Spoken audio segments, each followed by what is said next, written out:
মই এতিয়া আছোঁ ভাঙাহৰ মেডিকেল কলেজ অৰ্থাৎ GMC গুৱাহাটীত বিখ্যাত সকলোৱে চিনি পায় ভাঙাহৰ মেডিকেল কলেজ। ইয়াতে কিন্তু বহুত ভাল আৰু বহুত বেয়া, দুয়োটা বুজি নাপালে হাহাকাৰৰ সীমা নোহোৱা হ'ব। ইয়াতে মোৰ ল'ৰাটো মই অপাৰেশ্যন কৰিব লৈ আহিছোঁ, হাত ভাঙি গৈছে। ভাঙাত আজি ৩-৪ দিনমান হ'ল। ইয়াতে মই অপাৰেশ্যনৰ কাৰণে অপাৰেশ্যন অলৰেডি কৰিলোঁ বাৰু আজি। কিন্তু মেডিকেল কলেজত ফ্ৰী হিচাপত বহুত বস্তু ফ্ৰী পায়, জানিলে আৰু বহুত বস্তু ফ্ৰী নাপায়। নাজানিলে একোৱে নাপায়, জানিলে গোটেই পায়। আৰু ইয়াতে বেছি কি ৰুমটো আপোনালোকে দেখা পাইছে, কি ধুনীয়া টাইলছ লগা, চাফা চিকুণ, বৰ ধুনীয়া সুন্দৰ। সেইটোৰ কাৰণে ধন্যবাদ। সেইটোৰ কাৰণে ধন্যবাদ। একে ধুনীয়া চাফা চিকুণ। এই বিপদ টাইমত ইয়াতে সকলোৱে সকলোক সহায় কৰে, পেচেণ্টৰ ভিতৰতে। আৰু তাতে হিন্দু মুছলিম জৈন শিখ কোনো জাতি ধৰ্মৰ কথা নাই। যাতে কিছুমান গাঁৱতে হওক বা কিছুমান জেগা লৈ যেনেকৈ হিন্দু মুছলিম চলি আছে, এই হস্পিটেলখনত বা হস্পিটেলত আহোঁতে ইয়াতে কোনো এটা চিষ্টেম নাই। ইয়াতে তাৰমানে এনেকুৱা সুন্দৰ পৰিৱেশ, জাতি ভেদ সেইগিলা একো নাই, চবে চবক সহায় কৰিছে।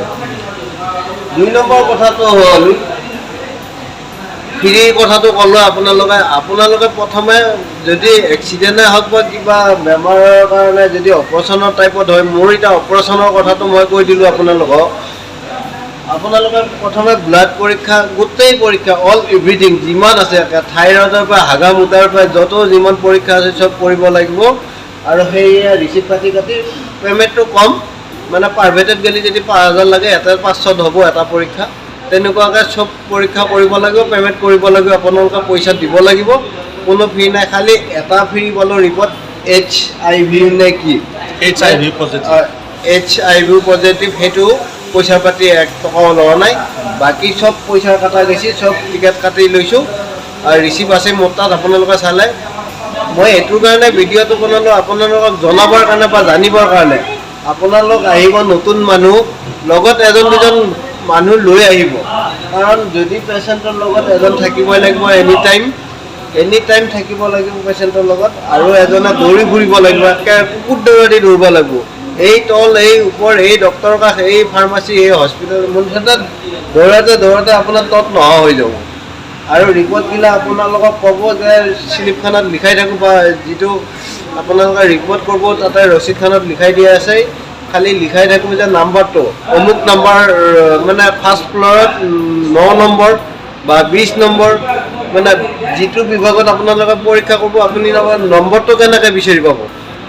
ফাৰ্ষ্ট ফ্ল'ৰত এতিয়া এটা বিল্ডিং নহয়, গোটেই মেডিকেল কলেজখনতে বিল্ডিং আছে। আপোনালোকে ভাঙাঘৰত গোটেই বিল্ডিং, মোটামুটি ৩০-৪০টা ৫০টাৰ কম নহ'ব। এই বিল্ডিংটোত আপোনালোকক এটাই ক'ব বোলে ১ নম্বৰ বা নহ'লে ৯ নম্বৰ, আপোনালোকে কোনটোত বিচাৰিব? সেইকাৰণে যদি আপোনালোকৰ অসুবিধা হয়, চিকিউৰিটিক সুধি ল'ব আৰু ভালকৈ জনা মানুহ এটা লগত লৈ আহিব। নহ'লে আপোনালোকে কান্দি কাটি দৌৰা দৌৰি কৰি হাহাকাৰৰ সীমা নহ'ব, টাইমো লছ আৰু অশান্তিৰ বাহা। সেইকাৰণে এইটো এটা কৈ দিলোঁ আপোনালোকক। খালি নম্বৰগিলাহে দিব ইয়াতে। নম্বৰ আপোনালোকে বিচাৰি নিজে ওলাব লাগিব, ব্লাড ৰিপৰ্ট, যিহৰে ৰিপৰ্ট নহওক।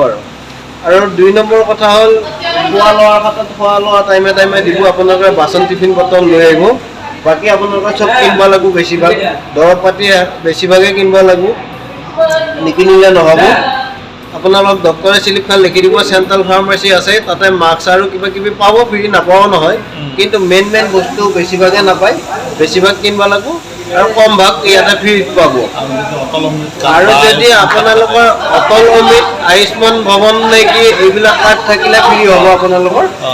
সেইবিলাকত একদম ফ্ৰী। সেই কাৰ্ডখন লৈ আহিলে একদম ফ্ৰী পাব।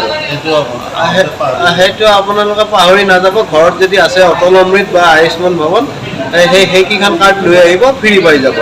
অলপমান লিখা পঢ়াৰ কাম থাকিব, সেই লিখা পঢ়াৰ কামখিনি কৰি গোটেইখিনি ফ্ৰী হৈ যাব। আৰু এটা কথা কৈ দিওঁ, আপোনালোক জনাত দৰকাৰ,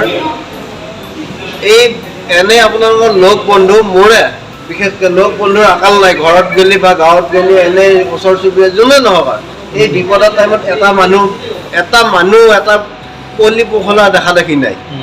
ফোনত খবৰ লৈ আছে, বোলে ভাল পাইছিনে নাই মানে এটা টকা দিব লাগিব বুলি ভয়তে কিছুমানে নাহে নালাগে টকা দিব নালাগে খালি মুখৰ মাতকাত দিলেও ভাল লাগে কাৰণ অকলে থকা যায় নহয় সেইকাৰণে ক'লোঁ এনেই এই ভোজ খাব বা বিয়াত নামাতিলে মুখ খুলিব ফোনত মাতিলে নাহিব ফোনত মাতিলে বিয়া খাব মাতিলে বা ভোজ খাব মাতিলে মুখ ফোনত মাতিলে মই নাযাওঁ ঘৰত নাহিম বা গাড়ী পাতি ঘৰে ঘৰে মাতিব যাব লাগিব এতিয়া যে এই বিপদৰ টাইমত এটা মানুহ দৰকাৰ বা এটা মানুহ এটা সহায় বা এটা কিবা সুবিধা ফোন এটা দৰকাৰ বা দেখা পালেও মনটো ভাল লাগে এই বিপদত এটা মানুহ নাপায় আপুনি ভোজ পাতক তেতিয়া মানুহ চাব নামাতিলেও যাব আৰু নামাতিলেও বেয়া পাব আৰু মাতিলেও বিপদ নামাতিলেও বিপদ সেইকাৰণে কথাটো মই বাৰু ভোজ বিয়া কাজৰ কথালৈ কোৱা নাই কিন্তু পাৰিলে মানুহে মানুহক সহায় কৰক নোৱাৰিলে আৰু গালিও পাৰিব নালাগে অশান্তিও কৰিব নালাগে আৰু ফোন কৰি নোসোধাও ভাল মোৰ হিচাপত ফোন কৰি অশান্তি বা ইয়াতে এনেই মানুহ বহি থাকে এক ছেকেণ্ড টাইম নাই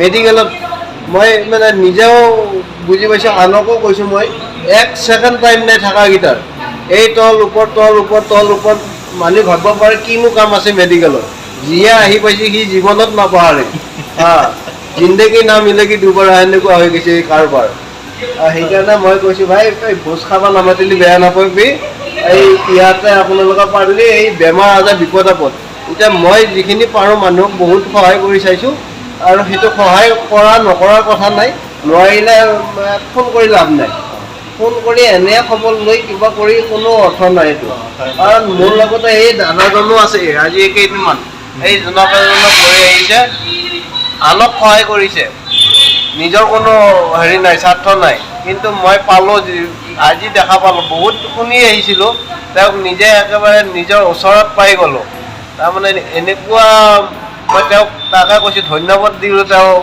লাগি কিন্তু তেওঁক এইটোৱে ক'লোঁ যে আপুনি যি কৰিছে এইখিনি তাতকৈ আৰু সহায় জীৱনত কোনে কাকো এনেকৈ সহায় নকৰে কাৰণ কাৰো সময় নাই চবৰে কষ্ট বা টকা লাগে পইচা লাগে ঘৰ চলাব লাগে এওঁ যি এইখিনি আনলৈ সহায় দিছে বা সময় সুবিধা দিছে সেইখিনিয়ে মানে আৰু মনত থাকি গ'ল আৰু এইবিলাক ক'লোঁ আপোনালোক আৰু আপোনালোকে এতিয়া আমি আছোঁ 7 নম্বৰ বিল্ডিঙত মানে 7 নম্বৰ গেট ইফালে আপোনালোকে যদি কোনোবা আহে বিচাৰি নাপায় সহজে আমি আনিব যাব লাগিব ইয়াৰ পৰা মোটামুটি 2 কিলোমিটাৰমান হ'ব কম নহ'ব ঘূৰাওঁতে আৰু যদিহে অচিনাকি মানুহ এটা ঘূৰি থাকোঁ দিনটো সেইকাৰণে সেইটো এটা বিপদ আনিব যাব নোৱাৰোঁ সেইকাৰণে চিনাকি নহ'লেও দিগদাৰ চিনি নাপালোঁ Bhangagarh medical college 7 number gate orthopaedics 7 number gate আপোনালোকে কেতিয়াবা যদি ভাঙা চিঙা কাটা গোটেই কিবা অপাৰেশ্যনত থাকে একদম পিছফালে এদিন 2-3টা ৰাস্তা আছে চিনি পালে ওচৰে চিনি নাপালে ঘূৰি পাৰা ল'ৰা মানুহ